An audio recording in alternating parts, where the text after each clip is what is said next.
Welcome to Free Market News. I'm John St. George. Crime is on the rise like never before, especially mass shootings in public places like shopping centers and malls.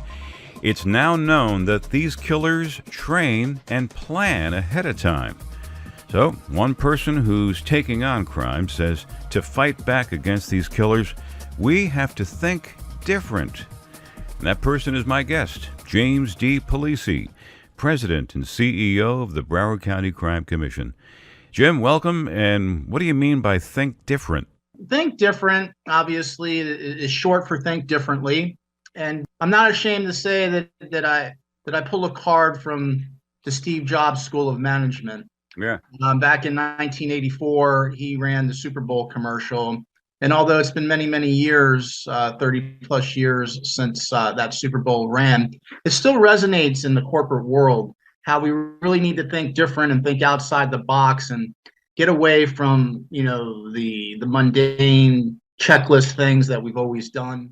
And that's what this virtual seminar is going to address. It's a new thinking to combat these mass shootings and to stop them before they happen. Jim, shootings are happening just about every day, and in some cities every day. So the theme of this seminar is Think Different. What's the first thought or the first realization people need to have to fight this crisis?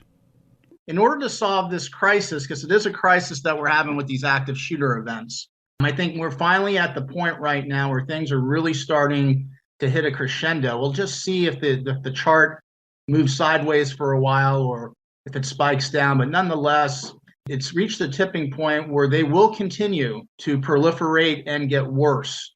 And I think what we are going to see more happening with these active shooting events is going to be copycat events to see who can now do the prior shooting. Right. So I think my point with saying most of that is I think most people are playing the odds of probability, meaning police departments, schools.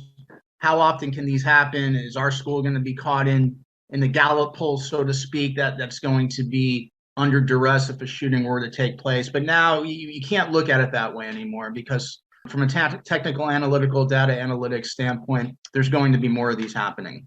Okay, reality thinking. There's going to be more of these shootings taking place. They're not going away. That's thought number one. So now the next thought, what really needs to be done to curtail this?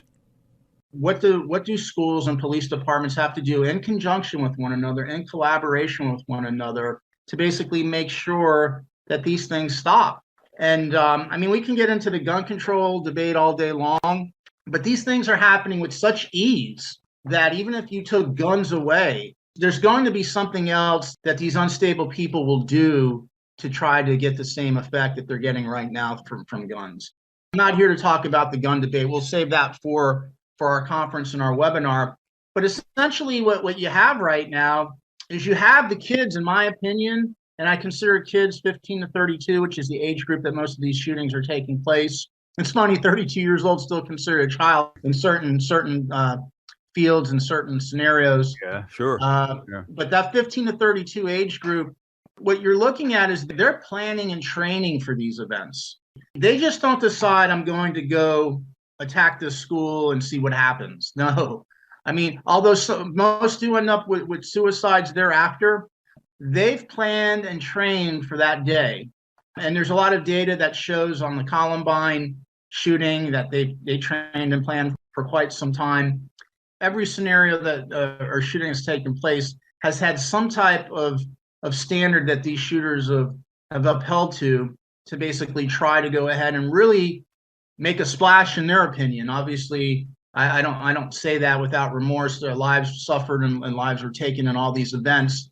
But these people that are doing these shootings are planning and training primarily through the Grand Theft Auto video game, where they now have the ability to go within the game as an avatar and basically go ahead and change the nuance of the game to making attacks on schools. And that's something that if they're in their bedroom or in front of their TV hours on end, and a lot of these kids spend anywhere from 8 to 10 hours a day playing these games, if it's the wrong person that's on this simulator, as I call it, practicing for this, They're training, they're planning. Okay, so if shooters are planning, we, the victims, have to start training and planning. And that's what this seminar is all about. Virtual seminar coming up. To register, to be part of this, to get training, to get the right kind of thinking, the knowledge, click on the link below, www.browardcrime.org. And all the details are there. You're listening on YouTube. The link to click is in the description box. LinkedIn, the link is at the top of the intro page under my name, John St. George.